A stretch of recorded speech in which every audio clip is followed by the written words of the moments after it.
Douglas Herbert, our international affairs commentator, joins me in the studio. Hello there, Doug. How big of a setback is this delay on a vote to the infrastructure bill? How big of a delay is it to Biden's hopes of, quote, building back better? Yeah, well, look, let's put it in a little bit of context here. Yes, the press narrative out of the United States right now is a big setback. They like this sort of all black, all white sort of narrative. It's a major blow to Joe Biden. Yes, it is a big blow to Joe Biden to the extent that he has staked most of his legacy, most of his presidential ambition on what are essentially the two planks of his domestic agenda, which we just heard about in that report. One, this $1 trillion infrastructure package, the roads, the tunnels, the bridges, the broadband networks, all of that physical infrastructure, coupled with the much more ambitious social policy package. We keep saying the $3.5 trillion social policy package. I prefer to say $350 billion a year over a decade. Let's use the numbers more accurately, because if you boil it down to that, it's less sensationalist. And, you compare it to, say, the defense, the Pentagon budget, which is $750 billion a year. So basically what Biden's asking for in this bigger package is less than what the Pentagon spends every year. And this would be this package for a sweeping array of social reforms across the country. But look, how much of a setback is it? It's not just we were making a lot of the rifts within the Democratic Party. And it's true, Joe Biden has been whipsawed, literally by the progressives on one end saying that these packages do not go far enough. They are not ambitious enough. The price tag should be higher. There should be more included in them.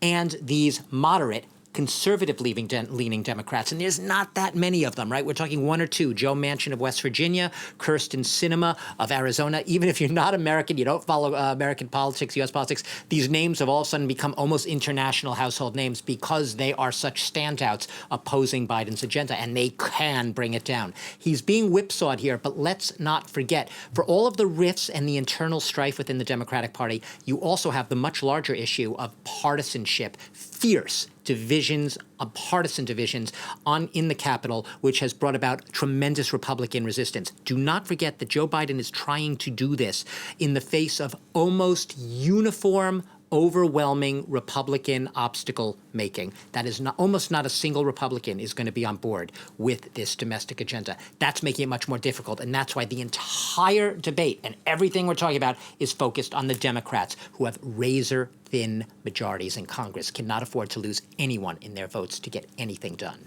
I mean, failure to work together between Democrats and Republicans, Exactly. That's become basically a Washington but worse tradition than ever. for decades. Worse than ever, though, Charlie. Yeah. Let's talk a little bit more about this separate social policy bill, which Biden has also called his human infrastructure bill. Yep.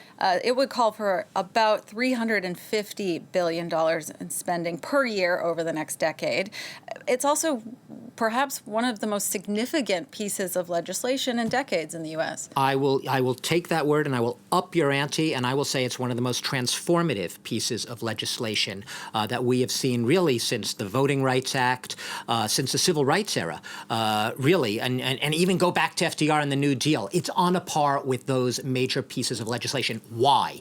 Because this is something that would benefit all working families in America. And here's the irony. I talked about how divided Congress is and the Republican resistance. If you actually ask Americans what they most want in America, everything in this big social policy package, the $3.5 trillion or $350 billion a year package, very popular with most Americans. They'd say, yeah, I want that. Yes, I need that. Yes, I want that. We're talking child care. We're talking home care. We're talking paid family leave from work. We're talking immigration reform. We're talking policies to fight climate change. We're talking college affordability. I mean, the list goes on.